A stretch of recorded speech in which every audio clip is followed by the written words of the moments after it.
थे तो इनसे पर्दा करने के लिए हज़रत आयशा रज़ियल्लाहु अन्हा ने अपने घर में पर्दा लगा लिया था और अपने घर को दो हिस्सों में तकसीम कर लिया था। उसके बाद इसी तरह वक्त गुजरता गया। वक्त के साथ साथ हुजरे की जो दीवारें थी, आपको पता है, वो कच्चे मकान बने हुए थे, उन पे दरारें पड़ गई छत के ऊपर और ये मकान कच्चे होना शुरू हो गए। और कुछ अर्से के बाद फिर बारिशें हुई तो ये जो छत था वो गिर गया, हुजरे की एक दीवार थी वो भी गिर गई। तो इस वक्त ये आप स्क्रीन के ऊपर देख सकते हैं कि ये वाली दीवार जो थी वो गिर गई।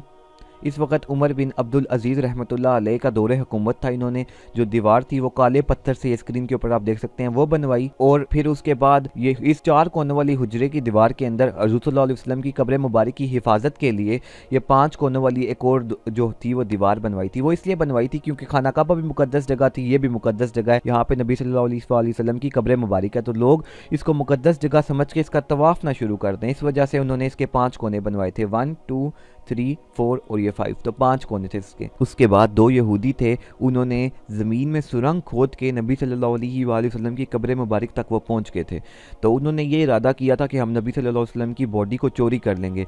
तो उस वक्त का जो बादशाह था सुल्तान नूरुद्दीन जंगी, उसके ख्वाब में नबी सल्लल्लाहु अलैहि वसल्लम आए और फिर उन्होंने उन यहूदियों को, उस बादशाह ने दो यहूदियों को पकड़ दिया, ठीक है, पकड़ के, और वो सुरंग से गया तो देखा उस नबी सल्लल्लाहु अलैहि वसल्लम की कब्र मुबारक तक वो पहुंच गए थे। उसने नबी सल्लल्लाहु अलैहि वसल्लम के जो पाँव मुबारक थे उनको बोसा दिया और उसके बाद नबी सल्लल्लाहु अलैहि वसल्लम की जो कब्र मुबारक थी उसके इर्द गिर्द साइड्स के ऊपर ना जितनी भी ज़मीन थी वो खुदवाई और उस वक्त तक खुदवाई जब तक ज़मीन में पानी नहीं आ गया। और सो ये स्क्रीन के ऊपर आप देख सकते हैं, शीशा पिघला के शीशे की दीवार बनवाई मोटी, ताकि नबी सल्लल्लाहु अलैहि वसल्लम की ज़मीन के अंदर की जो कब्र की हिफाजत है वो भी रहे, ज़मीन के अंदर भी ना कब्र तक कोई भी ना जा सके। उसके बाद ये स्क्रीन पे आप देख सकते हैं ये जालियाँ साइड पे बनवाई गई और इस पांच कोने वाली दीवार के बाद, और उसके बाद कुछ टाइम के बाद नबी सल्लल्लाहु अलैहि वसल्लम की कब्र मुबारक पर ये गुंबद आपको नज़र आ रहा है, गुंबद बनवाया गया।